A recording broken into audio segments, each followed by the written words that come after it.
আগের দিন যাই না ছবি উঠেছিল মিছিলে যায়নি।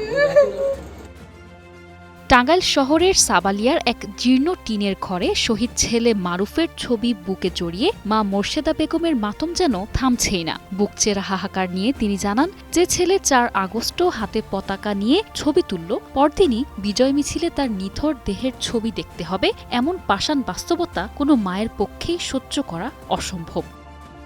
আমি ছবি দেখতে পারি না।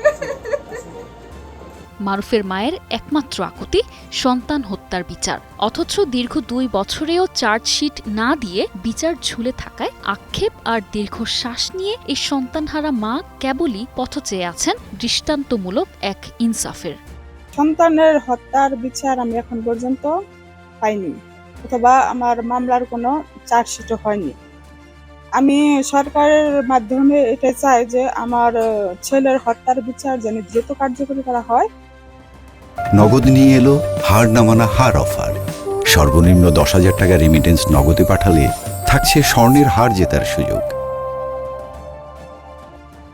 প্রবাসী বাবার স্বপ্নের প্রতিচ্ছবি ও ১০ম শ্রেণীর অদম্য প্রাণবন্ত কিশোর মারুফের ইচ্ছা ছিল সেনাবাহিনীতে যোগ দিয়ে মাতৃভূমির সেবা করার, কিন্তু গত ৫ আগস্টের এক আনন্দ মিছিলে ডান কানে গুলিবিদ্ধ হয়ে চিরতরে নিভে যায় তার সেই উদীয়মান স্বপ্ন। আর সুদূর প্রবাসে ছেলের শোক সইতে না পেরে নিথর হয়ে পড়েছে এক বাবার জীবন সংগ্রাম। শত কষ্টের ভিড়ে আজ পুরো পরিবারটির একমাত্র আকুতি একটু ন্যায় বিচার।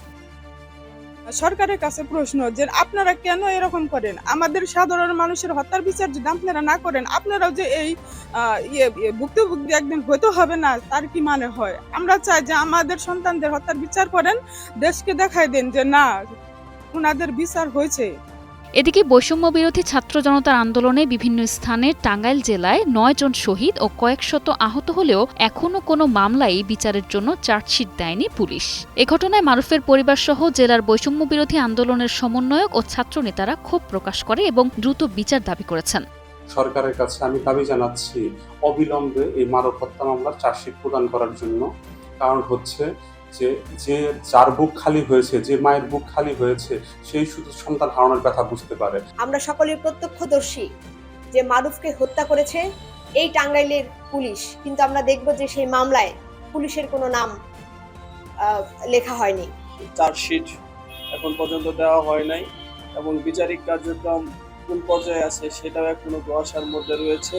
তাদের যদি বিচার না হয় এই দেশ নতুন করে কেউ ফ্যাসিবাদ হবে না, ফ্যাসিস্ট হবে না, এটার গ্যারান্টি কিন্তু কেউ দিতে পারবে না। মারুফকে যে পুলিশ গুলি করতেছে, এই ভিডিওটা আমরা কালেকশন করে আমরা বিভিন্ন সময় সামাজিক যোগাযোগ মাধ্যম সহ প্রশাসনকে দেওয়া হয়েছে। এই বিষয়ে একটা মামলাও হয়েছে। অপরদিকে সরকারি আইন বলছে মামলায় অনেক আসামির নাম পরিচয় যাচাই বাছাই করতে একটু সময় লাগছে।